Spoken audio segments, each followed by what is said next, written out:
नमस्कार प्यारे विद्यार्थियों, मैं विनोद पाटीदार। आज हम शुरू कर रहे हैं बहुत ही महत्वपूर्ण अध्याय रिप्रोडक्शन इन फ्लोरिंग प्लांट्स, पुष्पीय पादपों में लैंगिक जनन। इस चैप्टर में हम समझेंगे पुष्प की संरचना, परागण, निषेचन और बीज बनने की प्रक्रिया। तो चलिए सबसे पहले हम समझते हैं पुष्प आखिर रिप्रोडक्शन का ऑर्गन कैसे बना। तो हम सबसे पहले समझ रहे हैं पुष्प की संरचना। पुष्प के अंदर एक तो होता है जायांग। इस जायांग के अंदर मुख्यतः 3 भाग होते हैं। इसके सबसे बाहरी भाग की और बाहरी परत की बात करें तो होता है बाह्य दल पुंज, एक होता है पुष्पासन, एक होता है पुष्पवृंत। बाह्य दल पुंज के बाद सेकेंड जो परत होती है वो होती है दलपुंज की। ये दलपुंज है जिसे हम कहेंगे कोरोला। इसके अंदर पुमंग प्रेजेंट होते हैं, पुमंग उपस्थित होते हैं। इन सभी के बारे में हम डिस्कस करते हैं। यह एक पुष्प का डायग्राम है, इसको हम समझ रहे हैं। कुछ भाग तो ऐसे हैं जैसे ये है पुष्पवृंत, ठीक है, इससे कोई ज्यादा हमारे को लेना देना नहीं है। पुष्पासन, जिसके ऊपर पूरा पुष्प क्या होता है, टिका होता है। सबसे मेन भाग, सबसे पहला भाग आता है हमारे पास में बाह्य दल पुंज।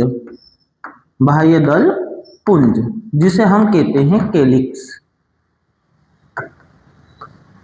इस कैलिक्स की बात करें तो ये हरे रंग के होते हैं, पत्ती के समान संरचना होते हैं और इनका मुख्य कार्य होता है अन्य भागों की रक्षा करना। अन्य भागों की रक्षा करना। अगर किसी पुष्प में 4-5 हमारे को इस तरीके से दिख रहे तो हम कैलिक्स कह रहे हैं, लेकिन अगर एक की बात करें, यूनिट की बात करें, तो उसे हम कहते हैं सेपल, ठीक है। ये होता है बाह्य दल पुंज। सेकेंड भाग की बात कर रहे हैं हम। सेकेंड भाग होता है दलपुंज, जिसे हम कहते हैं कोरोला। क्या कहेंगे? कोरोला। यह रंगीन होते हैं, अलग अलग पुष्पों में इनका रंग अलग अलग होता है। इसका मुख्य कार्य होता है कीटों को आकर्षित करना। किसको आकर्षित करना? कीटों को आकर्षित करना। किस पर्पज से? तो परागण के लिए, पोलिनेशन के लिए। किसके लिए? पोलिनेशन के लिए। फिर अगर हम बात करें तो इसकी भी एक यूनिट होती है, इसकी यूनिट को हम कहते हैं पेटल, ठीक है। थर्ड बात की बात करें तो तीसरा इसका पार्ट होता है जायांग, जिसमें सबसे पहला भाग होता है वर्तिकाग्र। इसे हम कहते हैं स्टिग्मा। ये केप लाइक स्ट्रक्चर होता है, टोपी के समान होता है और इसका मेन काम होता है परागकण को ग्रहण करना। परागकण को ग्रहण करना, ठीक है। इसका सेकेंड भाग होता है, वो होता है वर्तिका, जिसे हम कहते हैं स्टाइल। ये एक नलिकाकार होती है, ट्यूबलाइक स्ट्रक्चर होता है इसका। इसका मेन काम होता है वर्तिकाग्र को किससे जोड़ना? तो अंडाशय से जोड़ना, ठीक है। तीसरा भाग होता है अंडाशय, सबसे मोस्ट इंपोर्टेंट भाग, जिसे हम कहते हैं ओवेरी। ओवेरी के अंदर ही अंड कोशिका का निर्माण होता है और एक परिपक्व अंडाशय को ही हम फल कहते हैं। मतलब फल का निर्माण किससे बनता है? अंडाशय से बनता है। और अगर हम बात करें तो इसके अंदर होता है बीजांड। क्या होता है? बीजांड। इसी बीजांड से आगे चलकर बीज का निर्माण होता है। यहाँ पर अगर मैं बात करूं तो एक बीजांड का स्ट्रक्चर होता है, इसी बीजांड से आगे चलकर क्या बनता है, बीज बनता है। ठीक है, तो ये पूरा भाग हो जाता है जायांग, जिसे हम कहते हैं गाइनोसियम। गाइनोसियम। फिर एक और भाग बचता है जिसे हम कहते हैं पुमंग। हाँ, गाइनोसियम की अगर यूनिट की बात करें तो इसे हम कहते हैं पिस्टिल। क्या कहा जाएगा, पिस्टिल। फिर एक और भाग की बात करें तो हमारे पास में होता है पुमंग। पुमंग के अंदर 3 भाग होते हैं। सबसे पहले होता है परागकोश, जिसे हम कहते हैं एंथर। इसकी अगर बात करें तो इसी के अंदर परागकण बनते हैं। परागकणों का निर्माण कहाँ होता है, एंथर के अंदर होता है। ठीक है, फिर अगर बात करें तो यही मुख्य जनन अंग होता है, इसे नर भाग कहते हैं। मुख्य नर भाग है ये पुष्प के अंदर। ठीक है, दूसरा भाग होता है यहीं पर, इसी के अंदर सेकेंड भाग जो होता है वो होता है फिलामेंट या पूतंतु, जिसका मेन काम होता है परागकोश को पुष्पासन से जोड़ना। तीसरा भाग होता है एक यहाँ पर परागकोश से पूतंतु को जोड़ने के लिए, वो होता है संयोजी ऊतक। संयोजी ऊतक। ऐसे करके नर भाग में भी कितने भाग होते हैं, 3। इन तीनों भाग से मिलकर बनता है पुमंग। इसी पुमंग की इकाई की अगर बात करें तो इसकी इकाई होती है स्टेमन। क्या होती है, स्टेमन। सिंगल अगर बात करें, यूनिट की बात करें तो समझ में आया होगा मेरे हिसाब से आप सभी को। तो आज के लिए धन्यवाद। तो चलिए बच्चे, इसे हम आगे और डिटेल में समझते हैं, एक्सप्लेन करते हैं। सबसे पहले अगर हम बात करें तो पुष्प जैसे फ्लावर, यह एक रूपांतरित प्ररोह होता है। प्ररोह मतलब तना। प्ररोह को क्या कहा जाएगा, तना। इसी को पौधे का प्रजननीय भाग कहते हैं। इसी में लैंगिक जनन की प्रक्रिया होती है और इसमें मुख्यतः कितने भाग होते हैं, 4। सबसे पहला बाह्यदल पुंज, जिसे मैंने बताया था कैलिक्स कहते हैं। यह पुष्प का सबसे बाह्य चक्र होता है। हरे रंग का होता है और पत्ती के समान होता है, लेकिन पत्ती नहीं होता है, इसे कहते हैं बाह्यदल पुंज। इसकी इकाई होती है सेपल। क्या होती है, सेपल। और इसका मुख्य कार्य होता है अन्य भागों की रक्षा करना। क्या करना होता है, अन्य भागों की रक्षा करना।